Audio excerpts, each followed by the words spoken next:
Hi, welcome to Global Rhinology Network. Today, we are on our visit to the Center of Excellence. It's a journey to excellence, and it's a great privilege to have you, Eric. Professor Eric Wang is a consultant and faculty at UPMC, skull-base surgery, anterior skull-base surgery department. And we, along with my colleague, Rennie, we had a wonderful 3 days here so far, and looking forward to another day on a UPMC anterior skull base course. So very famous course, and after having this wonderful time, it's a great opportunity to talk to you about your experience in Pittsburgh. So Eric, welcome. Well, thank you again for making the long journey from England here. We're always honored when exceptional people like yourselves take the time to come to visit us in our little town here in Pittsburgh.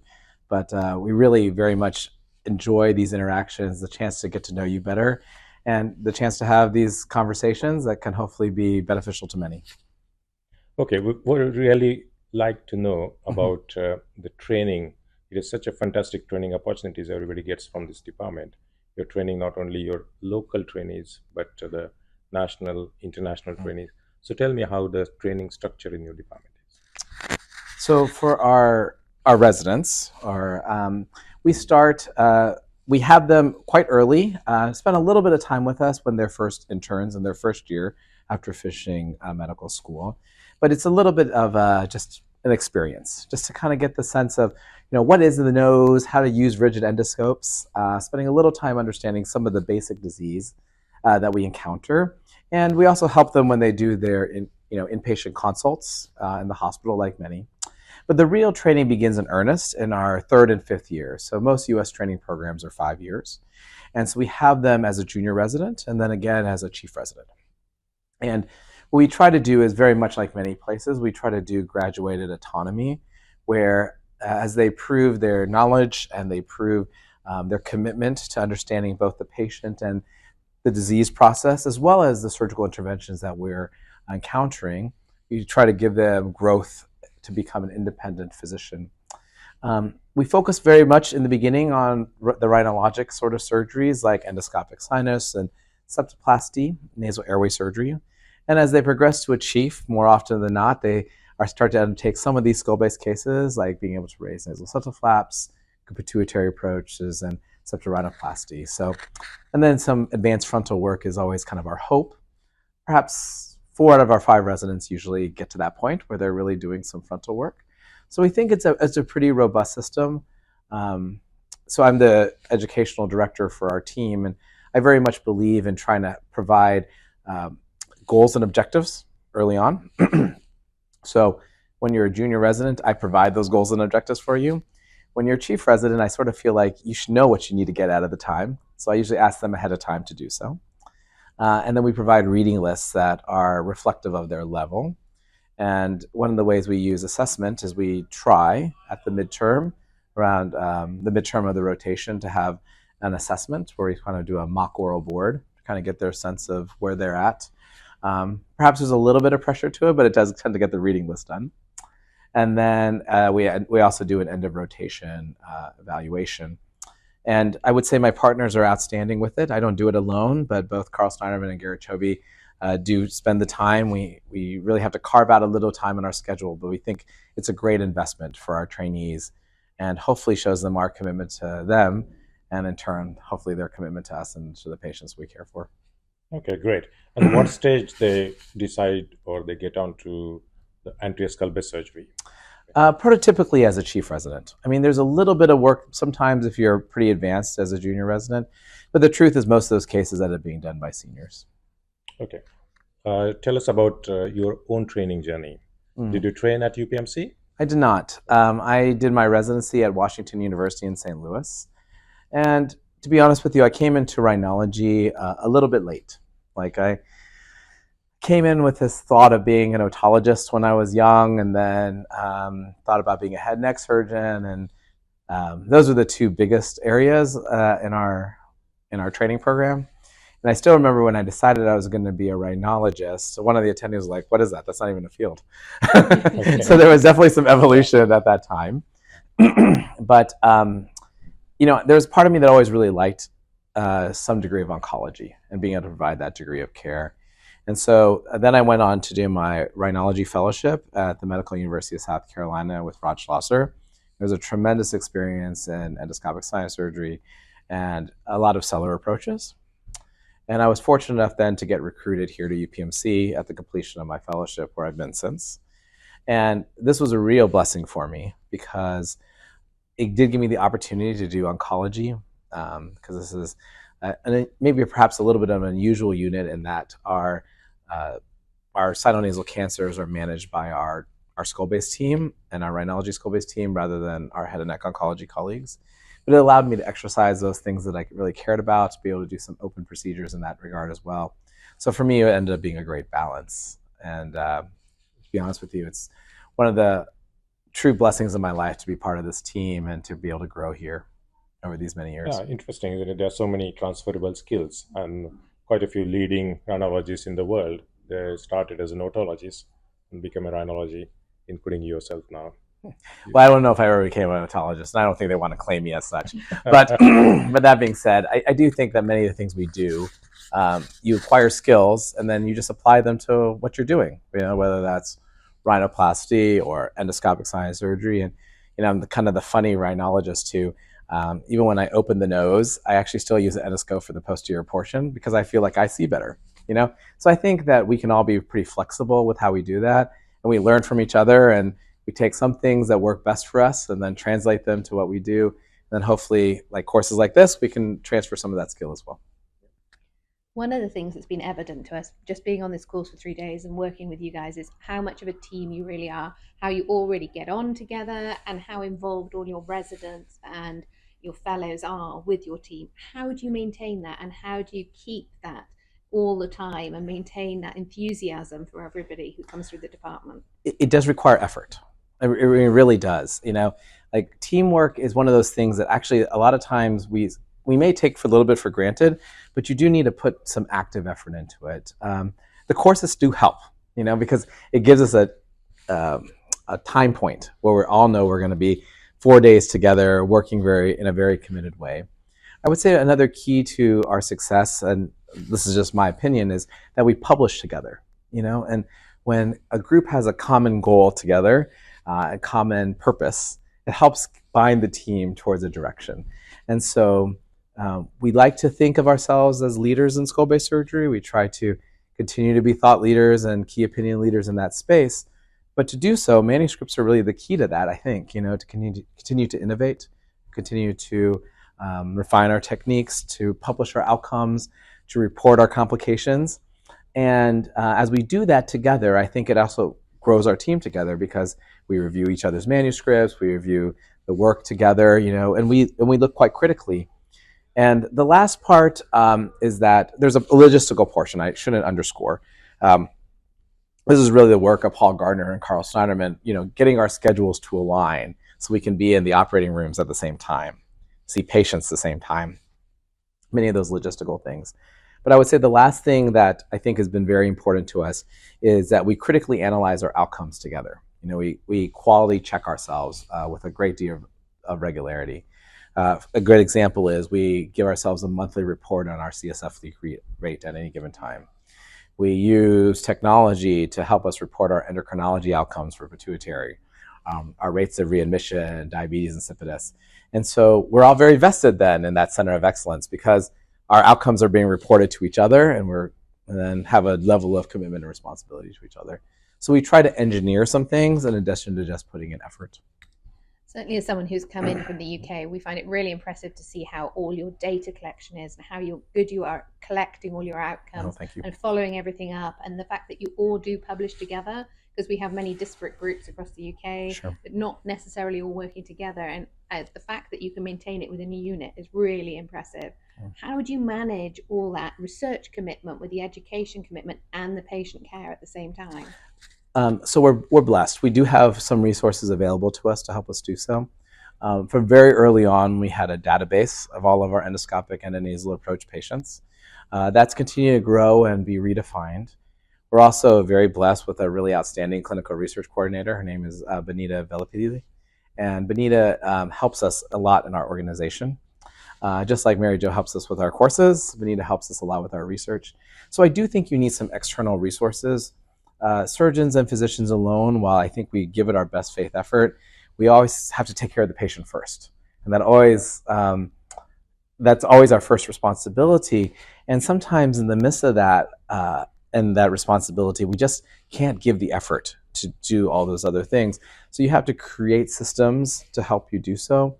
And I would say that all of us do enjoy the process of putting forth new ideas.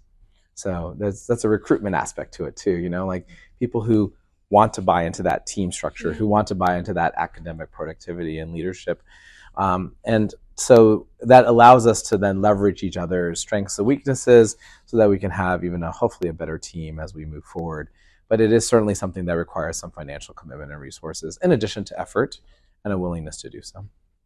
Okay, and what do you see as the challenges going forward, and what is changing in terms of the training programs, in terms of how you manage the department going forward? What are the challenges facing you in the next 5 to 10 years? Oh, they're always there, right? So I think one of the constant challenges is keeping the team together as much as you're able to, and then training great people in case, if you have really good people, sometimes they get recruited away. So that's one of the big challenges, is keeping our team together. The second is that there's always more and more clinical demand, and finding that balance between the clinical demand and the academics and the education is something you have to be very cognizant of, because it's quite easy to get absorbed into the clinical alone. It's a never-ending pressure as well as an easy fall-in. And so you have to be very committed towards it. One of the things that we try to do is we try to meet on a fairly regular basis to kind of get through those touch points to make sure that we're addressing those challenges. And I would say the last is that, I think education has been great and we love having these courses. But in some ways, we're training all of our people who then go out and take this everywhere throughout the United States, throughout the world. And so we get less consults and we get less patients from all around. We used to, when I first came here, have many, many people fly to us. That's less now, And so it just, it puts the demand to continue to innovate and offer new opportunities for those patients to continue to keep that clinical excellence. But I think that that's a worthwhile challenge. Training other people so that there's a greater distribution of this skill set is actually a really great reward, even though it is a bit of a challenge. Yeah, that was great on the challenges. So you give me the challenges. So what's exciting in the future, and what are the future things you're looking forward to? Oh, there's a lot exciting. There's a tremendous amount that's exciting. So I think that even though we have great instrumentation now, there's still a lot of room for technology to continue to help us understand and do things in a better way. The field of radionomics and understanding, predictive things ahead of time is tremendous, right?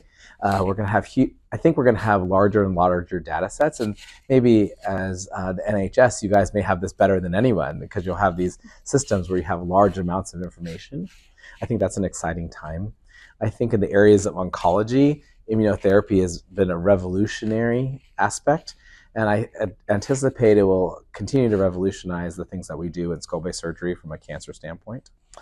And then finally, I think this balance between quality of life, surgical goals, and the approaches that we use is still an area that we're better at, but we still have room for refinement. And I'm excited to see how this next generation takes the next evolution of endoscopic skull-base surgery to a new place. I hope I still have a role in that.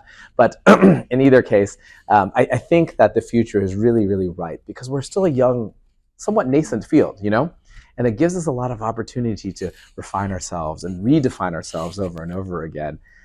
I think it's an incredibly exciting place to be in, both from a skull-base standpoint, but even rhinology, as we're learning this balance between biologics and surgery.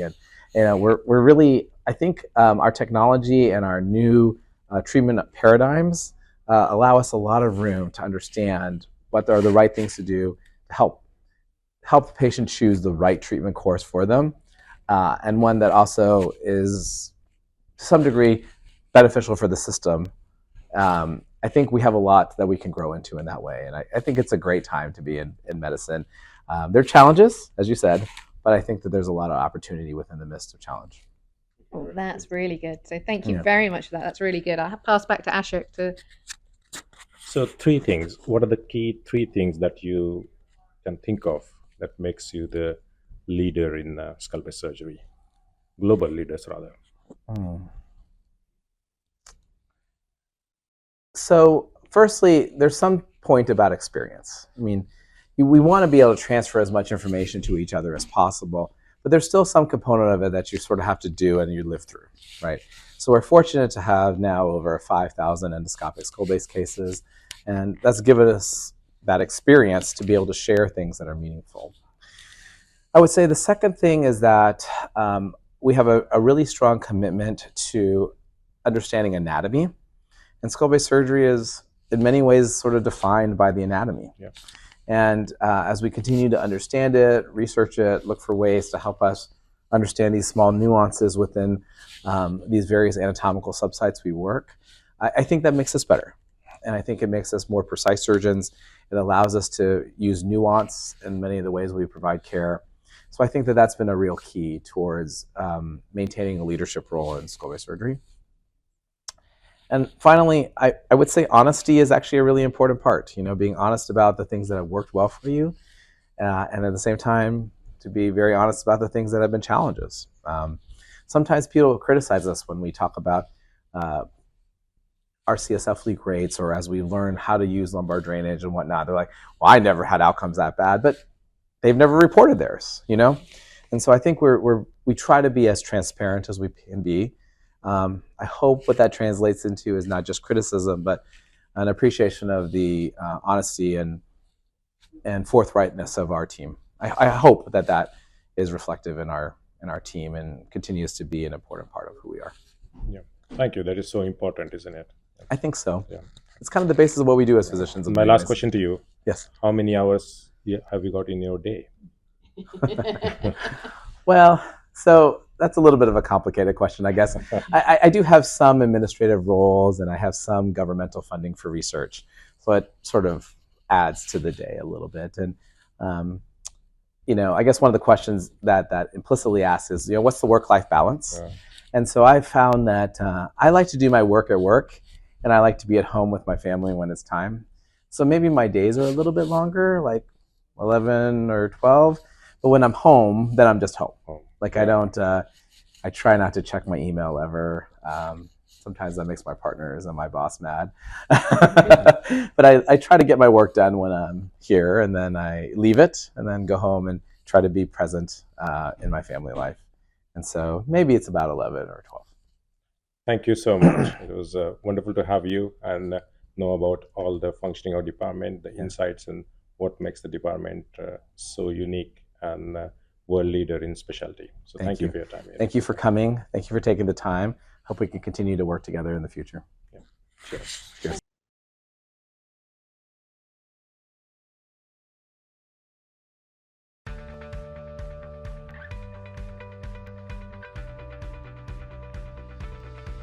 Stealth Station ENT, the advanced image guidance system for the full range of navigated ENT procedures.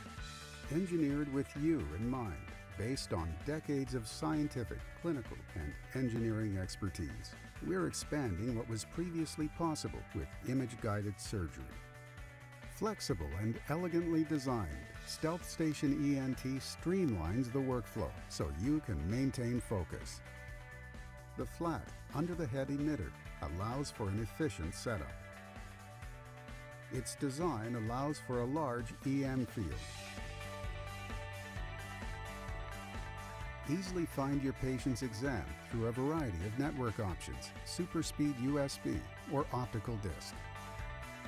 The visualization and modeling features give you the perspective you need. Leverage data from multiple sources to create high-resolution 3D images. View structures and pathology with high fidelity. Registration expertly matches the three-dimensional positioning of the patient with the preoperative images used for navigation. Patient registration combines registration methods and provides numerical and visual accuracy feedback. Leverage the latest technology for advanced surgeries. See more, do more. The result? You have an image-guided perspective like never before. With Stealth Station ENT, you're at the forefront of ENT surgery. You are Stealth.